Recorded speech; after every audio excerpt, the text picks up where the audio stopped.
All right, let's get in WION's correspondent Daniele Pagani. He joins me live from the newsroom. Daniele, BRICS nations, we understand, comprise 40% of all humanity on Earth. But increasingly over the last couple of years, policy analysts have questioned the very usefulness of this grouping. Do you think with strong statements naming terrorist groups for the first time, something which we haven't seen, how big a leap do you think this is as far as the BRICS grouping is concerned?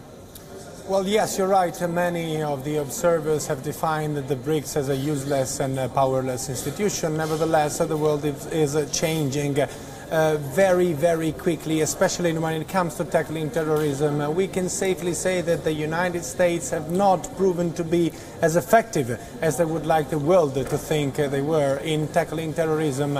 They have started the war on terror, and despite that, the Islamic State is still active and has many branches around the world. Al-Qaeda is still active. Nothing has changed in Pakistan, where many terror outfits find shelters underneath the protective wings of the deep state. What can change now is if the BRICS institution, and especially Russia, China and India, succeed in finding a trilateral pressure group, I would say, in order to bring Pakistan on board to start once and for all to fight against the terror outfits based in the country. The problem is that the BRICS is mainly an economic cooperation forum, and we also have Brazil and South Africa, two states which are not directly touched by the threat of terrorism. That's right. So they are obviously ideological on board, but convincing them of putting their effort and money to tackle terrorism, and especially terror which is based mostly in South Asia, will not be easy. Absolutely. Far, far away from them, not directly touched by terror. That's a valid point, Daniele. Do stay with me. WION senior foreign editor Padma Rao is with me here in the studio. Padma, we're talking about this declaration on terror, all BRICS nations coming together and speaking in one voice. What does it mean specifically for India?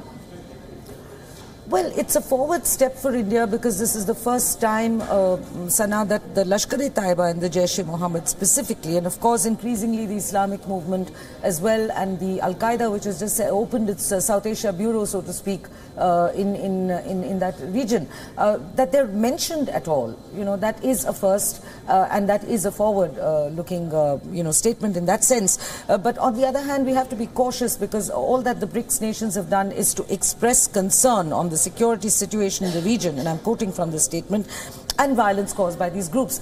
That does not mean, that's a far cry from China actually naming some of those most wanted terrorists by India, such as Maulana Masood Azhar. Yes, Maulana Masood Azhar or Jaish-e-Mohammed, Hafiz Saeed. We for long actually, we would desire that other countries also see them as terrorists, which they are. But China has refused to do that, or at least stayed away from, even mentioning them, because it happens to be a close ally of Pakistan. So the fact that they're mentioned, that is a forward step. But it remains to be seen, Sana, as to how this plays out in at the bilateral level between China and India. We might learn a bit more tomorrow after the bilateral meeting between Prime Minister Modi and President Xi Jinping. But I think it would a word of caution is necessary in approaching the statement overall. It's a welcome statement. It's a very different statement, and there is certainly a lot of forward movement in the statement. But it's not a stride. It's not leaps. It's a small step. It is a strong statement as well, but will China be able to walk the talk is another question, because, as you mentioned, of the ties with Pakistan. We'll have to wrap this up on that note. Thanks so much, Daniele Pagani, also Padma Rao, for joining me with a perspective on what's happening in Xiamen there at the BRICS summit.